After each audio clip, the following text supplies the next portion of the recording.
Hello everyone, आप सभी का स्वागत है एडुटेप में। यहाँ पर हम यूपीएससी, ईपीएफओ, एपीएफसी, ईओएओ एग्जामिनेशन की तैयारी करें, जिसमें आज अभ्यास सीरीज में हमारा जो जनरल साइंस का टॉपिक है, बहुत इंपॉर्टेंट टॉपिक है, नया टॉपिक है केमिकल चेंजेस। इस टॉपिक को भी हम दो पार्ट में पढ़ने वाले, आज स्टार्ट करने वाले हैं पार्ट नंबर 1। और आप सभी के लिए ट्रायल पैक भी लॉन्च किया गया है, उसकी लिंक इस वीडियो के डिस्क्रिप्शन बॉक्स में दी गई है।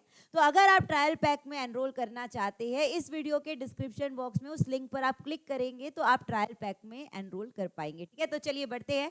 केमिकल चेंजेस के बारे में पढ़ने वाले, बहुत सारी बातें पढ़ेंगे कि केमिकल चेंजेस क्या होते हैं, फिजिकल चेंजेस क्या होते हैं। ठीक है, तो क्वेश्चन नंबर 1 हमारा बोल रहा है कि which observation does not indicate that a chemical reaction has occurred. अब सबसे पहली बात आपको ये याद रखना है कि जहां पर केमिकल रिएक्शन होता है वहां पर केमिकल चेंज होता है। वहां पर क्या होता है? केमिकल चेंज होता है, फिजिकल चेंज नहीं होता।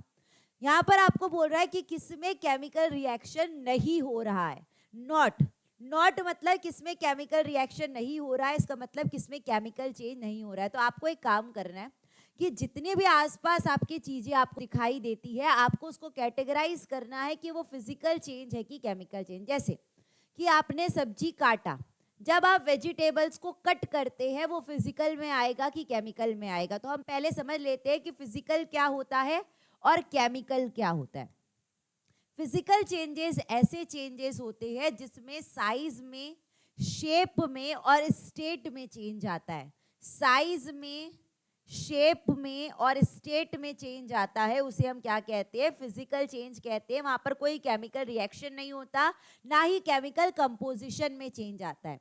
लेकिन जहां पर केमिकल रिएक्शन होता है, जहां पर केमिकल रिएक्शन होता है और केमिकल प्रॉपर्टीज में चेंज आता है, उसे हम क्या कहते हैं? केमिकल चेंजेस कहते हैं। दूसरा आपको याद रखना है कि इसमें कोई न्यू सब्सटेंस नहीं फॉर्म होता, इसमें कोई नया सब्सटेंस नहीं फॉर्म होता, केवल स्टेट चेंज होती है। अगर मैंने आइस को मेल्ट किया तो आइस जो है पानी में बदल जाएगी और पानी को वापस से हम आइस में बदल सकते हैं। तो यहाँ पर कोई नया चेंज नहीं हो रहा है, कोई नया सब्सटेंस नहीं बन रहा है। तो जिसमें नया सब्सटेंस नहीं बनता है वो फिजिकल चेंज के अंदर आता है। जिसमें न्यू सब्सटेंस बनता है, न्यू सब्सटेंस बनता है, वो केमिकल चेंज के अंदर आता है। तीसरा और मोस्ट इंपॉर्टेंट आपको याद रखना है कि फिजिकल चेंजेस ऐसे होते हैं जो रिवर्सिबल होते हैं। जैसे कि अभी हमने आइस वाला एग्जांपल देखा, अगर आइस को मेल्ट किया तो वापस से वाटर को फ्रीज करके आइस बना सकते हैं, यानी कि वो कैसा प्रोसेस है? रिवर्सिबल। तो ज्यादातर जो फिजिकल चेंजेस होते हैं वो रिवर्सिबल होते हैं, लेकिन केमिकल चेंजेस जो होते हैं, most of the chemical reactions are irreversible. यानी कि एक बार अगर वो चेंज हो गया, आपने अगर खाना खा लिया, आपने खाना खा लिया, खाना जो जाएगा, फूड जो जाएगा अंदर जाएगा, हमारे स्टमक में हाइड्रोक्लोरिक एसिड रहता है जो डाइजेशन में हेल्प करता है। तो अगर हमने खाना खाया, फूड का डाइजेशन हो गया, उसके बाद हमें वापस से वही फूड नहीं मिल जाता, यानी कि फूड का डाइजेशन जो है वो इरिवर्सिबल है। और फूड का डाइजेशन जो है केमिकल चेंज के अंदर आता है, क्योंकि फूड का जो डाइजेशन है एसिड की वजह से हो रहा है, मतलब वहां पर कोई ना कोई केमिकल रिएक्शन होगा। तो फूड का डाइजेशन केमिकल चेंज के अंदर आता है, लेकिन फूड, आप वेजिटेबल्स को जो चॉप करते हैं वो फिजिकल चेंज के अंदर आता है। तो ऐसे ही आपके पास जितनी भी चीजें हो रही है, आप खुद ब खुद देख सकते हैं कि वो फिजिकल चेंज के अंदर आता है कि केमिकल चेंज के अंदर आता है। यहाँ पर बोल रहा है, क्वेश्चन में पूछ रहा है कि किसमें केमिकल रिएक्शन नहीं हो रहा है, कोई केमिकल चेंज के अंदर नहीं आ रहा है।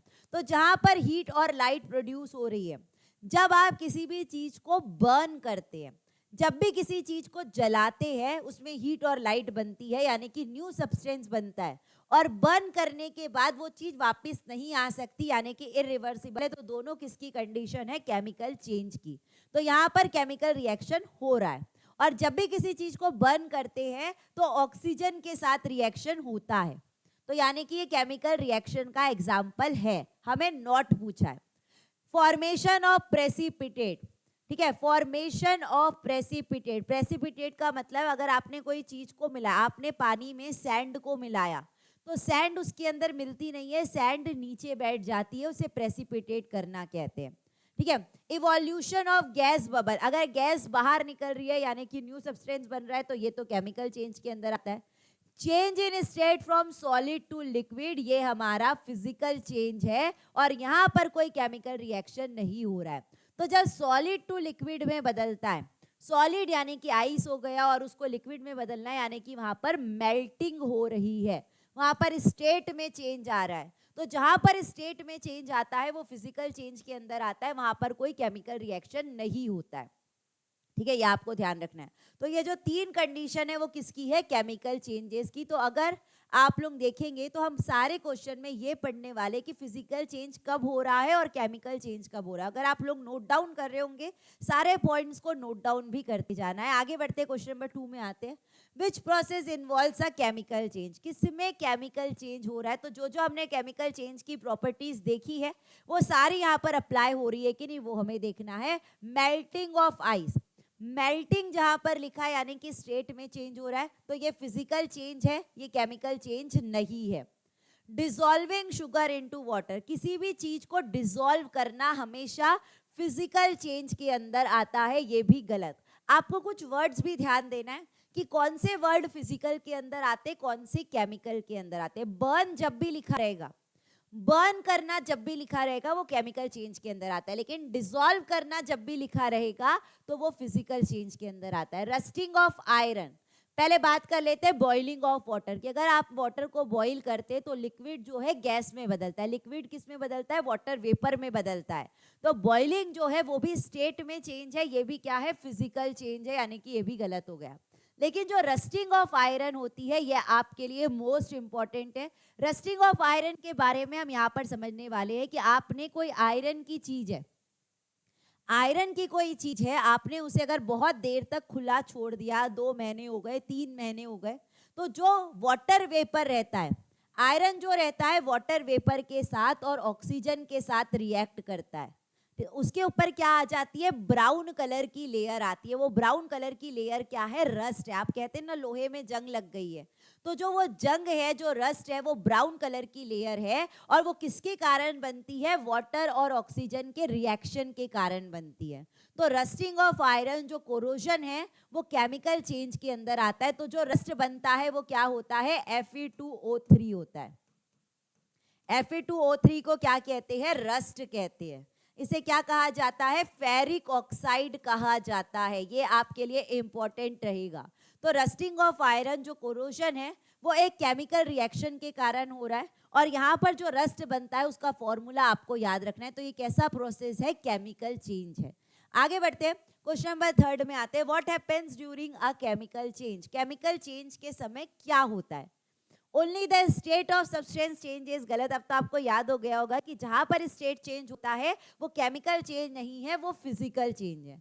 The substance changes its shape, अगर शेप में चेंज आता है तो भी फिजिकल चेंज है, तो भी फिजिकल चेंज है। कोई चीज छोटी से बड़ी हो रही है, सिर्फ शेप में चेंज आ रहा है, इसका मतलब वो फिजिकल चेंज है। Mass of the substance decreases, a new substance with different properties is form. अब इन दोनों में देखिए, अगर जहां पर न्यू सब्सटेंस फॉर्म होता है, जैसे कि हमने देखा कि जब आयरन था, आयरन में जब रस्टिंग हो गई तो एक नया सब्सटेंस बना है, रस्ट बना है, Fe2O3 बना था। तो जहां पर भी न्यू सब्सटेंस बनता है और उसकी प्रॉपर्टी अलग होती है वो हमारे केमिकल चेंज के अंदर आता है। आंसर क्या हो जाएगा, डी। अब बात कर लेते हैं ऑप्शन नंबर सी की, कि mass of the substance decreases. तो मास अगर कम हो रहा है, अगर उसका शेप कम होगा, अगर साइज कम होगा तो मास भी उसका कम हो जाएगा। तो मास अगर डिक्रीज हो रहा है तो हम इनडायरेक्टली उसे मान सकते हैं कि वो फिजिकल चेंज के अंदर आता है। लेकिन मास पर इतना ज्यादा हमारा फिजिकल और केमिकल चेंज डिपेंड नहीं होता है। आगे बढ़ते क्वेश्चन नंबर 4 में आते हैं।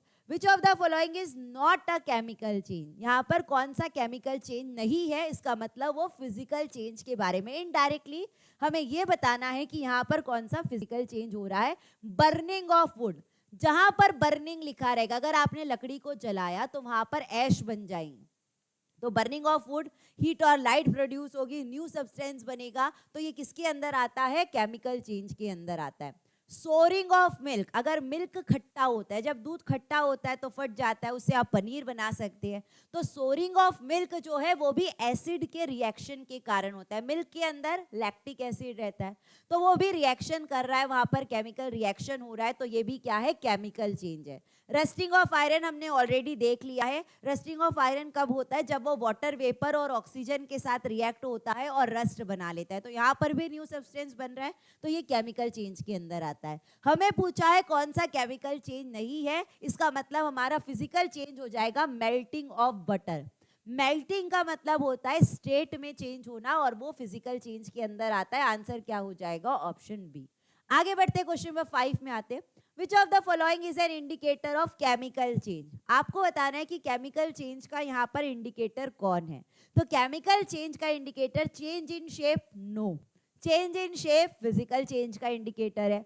मेल्टिंग, यहाँ पर मेल्टिंग में क्या हो रहा है, स्टेट चेंज हो रहा है, ये भी फिजिकल चेंज का इंडिकेटर है, केमिकल चेंज का नहीं है।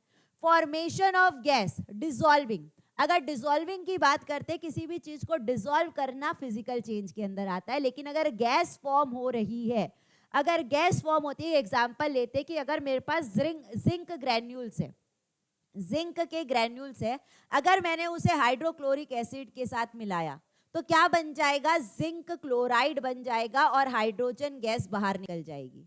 तो जब भी गैस फॉर्म हो रही है, जब भी गैस फॉर्म हो रही है, न्यू सब्सटेंस फॉर्म हो रहा है और रिएक्शन के कारण हो रहा है। तो जहां पर केमिकल रिएक्शन होता है वो किसके अंदर आता है, केमिकल चेंज के अंदर आता है। तो फॉर्मेशन ऑफ गैस जो है केमिकल चेंज का इंडिकेटर है, यहाँ पर केमिकल चेंज हो रहा है। आंसर क्या हो जाएगा, सी। आगे बढ़ते क्वेश्चन नंबर 6 में आते हैं। Which gases evolve when zinc reacts with hydrochloric acid. वही क्वेश्चन है कि जब जिंक जो है हाइड्रोक्लोरिक एसिड के साथ रिएक्ट होता है तो क्या बना लेता है, जिंक क्लोराइड और हाइड्रोजन गैस। या आप ऐसा याद रख सकते हैं, आप ऐसा याद रख सकते हैं कि जब भी कोई मेटल एसिड के साथ रिएक्ट होता है, जब भी कोई मेटल एसिड के साथ रिएक्ट होता है तो कौन सी गैस बाहर निकलती है, हाइड्रोजन गैस बाहर निकलती है। और हाइड्रोजन गैस को पहचाना कैसे जाता है, हाइड्रोजन गैस को टेस्ट कैसे किया जाता है, जब आप उसके पास बर्निंग मैच स्टिक लेके आते हैं, जहां पर ये रिएक्शन हो रहा है, जहां पर ये रिएक्शन हो रहा है, अगर उसके पास आप बर्निंग मैच स्टिक लेकर आते हैं और आपको पॉप साउंड सुनाई देती है, अगर आपको पॉप साउंड सुनाई देती है, इसका मतलब वहां पर हाइड्रोजन गैस है। तो यहाँ पर क्या हो रहा है, केमिकल रिएक्शन हो रहा है। ये किसका एग्जाम्पल है, केमिकल चेंज का एग्जाम्पल है। तो कौन सी गैस रिलीज हो रही है, आपको याद रखना है, हाइड्रोजन गैस रिलीज हो रही है। लेकिन अब एक बात और, यहाँ पर हमारा रिएक्शन बैलेंस्ड नहीं है। चलिए बैलेंस कर लेते हैं। जिंक यहाँ पर एक है, यहाँ पर भी जिंक एक ही है, यहाँ पर हाइड्रोजन एक है, लेकिन यहाँ पर हाइड्रोजन कितने हैं, 2 है। तो हमें क्या करना पड़ेगा, हमें क्या करना पड़ेगा, इसके सामने 2 लगाना पड़ेगा। अगर आप इसके सामने 2 लगा लेते तो हाइड्रोजन भी 2 हो गया और क्लोरीन भी 2 हो गया और हमारा रिएक्शन बैलेंस हो गया। तो अगर मैं आपको कुछ रिएक्शन पढ़ाती हूँ, अगर मैंने बैलेंस नहीं किया है तो आपका काम है कि आप बैलेंस करके उसे देखें। और अगर आपको डाउट रहता है तो आप कमेंट सेक्शन में डाउट पूछ सकते हैं। ठीक है, आगे बढ़ते हैं। क्वेश्चन नंबर 7 में आते हैं। Which of the following represents a chemical reaction. यहाँ पर कहाँ पर केमिकल रिएक्शन हो रहा है, यानी कि केमिकल चेंज के बारे में पूछ रहा है। Dissolving sugar in water, dissolve करना, physical change. Stretching of rubber, अगर आपने रबर को स्ट्रेच किया वो वापस से अपनी पोजीशन पर आ जाता है, यानी कि सिर्फ उसके शेप में चेंज हो रहा है, यानी कि वो रिवर्सिबल है। तो रिवर्सिबल जो है वो किसके अंदर आता है, फिजिकल चेंज के अंदर आता है। ब्रेकिंग ऑफ स्टिक, टूटना, कोई भी चीज अगर टूट रही है, कोई भी चीज अगर ब्रेक हो रही है तो भी वहां पर कोई नया सब्सटेंस नहीं बन रहा है, इसका मतलब ये क्या है, फिजिकल चेंज है। लेकिन अगर आपने देखा होगा कि आप कोई अगर सिल्वर की चीजें पहनते, अगर कोई चांदी की चीजें पहनते हैं, चांदी का कलर चेंज हो जाता है, चांदी जो है टार्निश हो जाती है, टार्निशिंग ऑफ सिल्वर, यानी कि सिल्वर का चांदी का कलर चेंज होना। तो ये जो है वो क्या है, हमारा केमिकल चेंज के अंदर आता है, वहां पर केमिकल रिएक्शन हो रहा है। मैं अभी आपको बताती हूँ कि अगर मेरे पास चांदी है, चांदी मतलब एडी, सिल्वर का मतलब क्या होता है, एजी होता है। जब आप कोई भी चांदी की चीजें देखते होंगे, थोड़े समय के बाद वो ब्लैक कलर की हो जाती है, पहले सिल्वर कलर की है, थोड़ी देर के बाद या थोड़े समय के बाद, थोड़े महीनों के बाद उसके ऊपर ब्लैक कलर की लेयर आती। क्यों ऐसा होता है, क्योंकि जो सिल्वर है वो जो हवा में हाइड्रोजन सल्फाइड है, हवा में क्या है, ऑक्सीजन गैस है, कार्बन डाइऑक्साइड है, नाइट्रोजन है, बहुत सारी गैसेस है, उसमें से हाइड्रोजन सल्फाइड भी एक गैस है। तो सिल्वर जो है हाइड्रोजन सल्फाइड के साथ रिएक्ट करके क्या बना लेता है, सिल्वर सल्फाइड। क्या बना लेता है, सिल्वर सल्फाइड बना लेता है और हाइड्रोजन गैस बाहर निकल जाती है। ठीक है, तो ये जो सिल्वर सल्फाइड बना है, ये जो सिल्वर सल्फाइड बना है, यही ब्लैक कलर की लेयर है जिसके कारण आपको सिल्वर का कलर चेंज होता हुआ दिखाई दे रहा है। तो ये क्या हुआ है, केमिकल रिएक्शन हुआ है, यानी कि किसके अंदर आता है, केमिकल चेंज के अंदर आता है। क्या क्या बातें याद रखनी है कि टार्निशिंग ऑफ सिल्वर का मतलब क्या होता है, सिल्वर जो है ब्लैक कलर की उसके ऊपर कोटिंग आती है। ब्लैक कलर की कोटिंग किसके कारण आती है, हाइड्रोजन सल्फाइड के कारण आती है। और ब्लैक कलर की कोटिंग रहती किसकी है, सिल्वर सल्फाइड की रहती है, Ag2S। इसका फॉर्मूला भी आपको बाय हार्ट याद रहना चाहिए। और यहाँ पर भी कौन सी गैस बाहर निकलती है, हाइड्रोजन गैस बाहर निकलती है। ये सारी बातें आप लोग ध्यान रखेंगे। अगर इसे बैलेंस करेंगे तो यहाँ पर सिर्फ 2 आएगा, अगर बैलेंस करके आप लोग देखना। आगे बढ़ते हैं, क्वेश्चन नंबर 8 में आते हैं, when a magnesium ribbon Burns in air the product form is. Magnesium को अगर आपने बर्न किया, मैग्नीशियम है, मैग्नीशियम का मतलब क्या होता है, Mg। जब भी किसी चीज को बर्न करना लिखा रहता है, इसका मतलब वहां पर अपने आप बाय डिफॉल्ट ऑक्सीजन गैस आ जाती है। तो जब भी आप मैग्नीशियम रिबन को बर्न करते हैं ऑक्सीजन की प्रेजेंस में, तो क्या बना लेता है, मैग्नीशियम ऑक्साइड बना लेता है। क्या बन जाता है, मैग्नीशियम ऑक्साइड। ये ऐश के फॉर्म में रहता है, व्हाइट कलर का पाउडर बन जाता है, और ये क्या है, केमिकल रिएक्शन हो रहा है। ये किसके अंदर आता है, केमिकल चेंज के अंदर आता है। तो बर्निंग हमारा क्या हो जाएगा, केमिकल चेंज हो जाएगा। तो क्वेश्चन पूछा है कि जब हम मैग्नीशियम रिबन को बर्न करते हैं तो क्या प्रोडक्ट बनता है, मैग्नीशियम ऑक्साइड बनता है। ठीक है, और ये जो मैग्नीशियम ऑक्साइड बना है, ये एक मेटल ऑक्साइड है। मैग्नीशियम ऑक्साइड क्या है, एक मेटल ऑक्साइड है जो बेसिक रहता है, जो कैसा रहता है, अल्कलाइन रहता है। ये भी आपके लिए इंपॉर्टेंट क्वेश्चन रहेगा कि जब भी मेटल का ऑक्साइड बनता है, जब भी मेटल का ऑक्साइड बनता है वो बेसिक रहता है, और नॉन मेटल के जो ऑक्साइड रहते हैं वो एसिडिक रहते हैं। आगे मैं मेटल्स और नॉन मेटल्स में ये और आपको कॉन्सेप्ट बताऊंगी, लेकिन थोड़ा सा आपको बेसिक चीजें पता रहना चाहिए। आगे बढ़ते हैं, आगे बढ़ते क्वेश्चन नंबर 9 में आते हैं, which of the following changes is accompanied by release of energy. यहाँ पर कौन से चेंज के अंदर एनर्जी रिलीज हो रही है। ठीक है, एनर्जी रिलीज हो रही है, इसका मतलब केमिकल चेंज। जहां पर एनर्जी रिलीज हो रही है, जहां पर गैस रिलीज हो रही है, वो केमिकल चेंज के अंदर आता है, क्योंकि गैस और एनर्जी कब रिलीज होती है, जब कोई केमिकल रिएक्शन होता है। तो डिसॉल्विंग सॉल्ट इन वाटर, ये फिजिकल चेंज के अंदर आता है। इवेपोरेशन, इवेपोरेशन का मतलब क्या होता है कि जो लिक्विड है वो गैस में बदलता है, तो यहाँ पर स्टेट में चेंज हो रहा है, तो ये भी फिजिकल चेंज के अंदर आता है।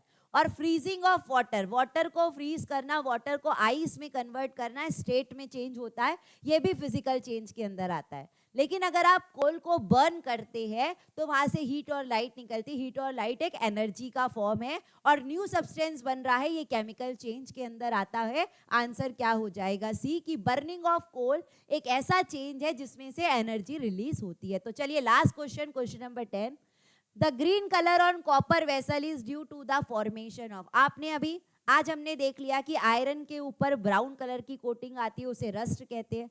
सिल्वर के ऊपर ब्लैक कलर की कोटिंग आती है, उसे सिल्वर सल्फाइड कहते हैं। उसी तरीके से कॉपर, अगर आपने कॉपर के वेसल को बहुत समय तक बाहर छोड़ दिया तो कॉपर का जो वेसल है वो कार्बन डाइऑक्साइड के साथ, ऑक्सीजन के साथ और पानी के साथ, पानी मतलब पूरा पानी नहीं रहता, वाटर वेपर के फॉर्म में रहता है। तो कॉपर जो रहता है, कॉपर के जो वेसल्स आप घर में यूज करते हैं, कॉपर के वेसल्स, कॉपर जो रहता है हवा में कार्बन डाइऑक्साइड के साथ, ऑक्सीजन के साथ और वाटर वेपर के साथ रिएक्ट होता है और क्या बना लेता है, कॉपर हाइड्रोक्साइड और कॉपर कार्बोनेट। और ये जो रहती है ये ग्रीन कलर की कोटिंग रहती है, ये क्या रहती है, ग्रीन कलर की उसके ऊपर लेयर आ जाती। तो कॉपर किसके साथ रिएक्ट हो रहा है, कार्बन डाइऑक्साइड के साथ, ऑक्सीजन के साथ और वाटर वेपर के साथ। और कौन सी लेयर फॉर्म हो रही है, कॉपर हाइड्रोक्साइड और कॉपर कार्बोनेट, जो ग्रीन कलर की कोटिंग रहती है। तो यहाँ पर आपसे पूछ रहा है कि ग्रीन कलर की कोटिंग किसकी रहती है, कॉपर वेसल के ऊपर। कॉपर ऑक्साइड नहीं है, कॉपर क्लोराइड नहीं है, कॉपर नाइट्रेट नहीं है, क्या आंसर आ जाएगा, कॉपर कार्बोनेट और कॉपर हाइड्रोक्साइड, दोनों आपको याद रखना है। और यहाँ पर भी क्या हो रहा है, केमिकल रिएक्शन हो रहा है। तो ये किसका एग्जाम्पल है, केमिकल चेंज का एग्जाम्पल है। तो अब हम मिलेंगे पार्ट नंबर 2 में इससे और अच्छे क्वेश्चन के साथ। लेकिन आज जो 3 इंपॉर्टेंट रिएक्शन हमने पढ़े हैं, आयरन की रस्टिंग, सिल्वर सल्फाइड और कॉपर वेसल की ग्रीन कोटिंग, ये तीनों आपके लिए मोस्ट इंपॉर्टेंट क्वेश्चन है, अलग अलग तरीकों से एग्जाम में पूछा जा सकता है। तो अब हम मिलने वाले केमिकल चेंजेस के पार्ट नंबर 2 के साथ। तब तक के लिए आप सभी को thank you, bye, take care and all the best.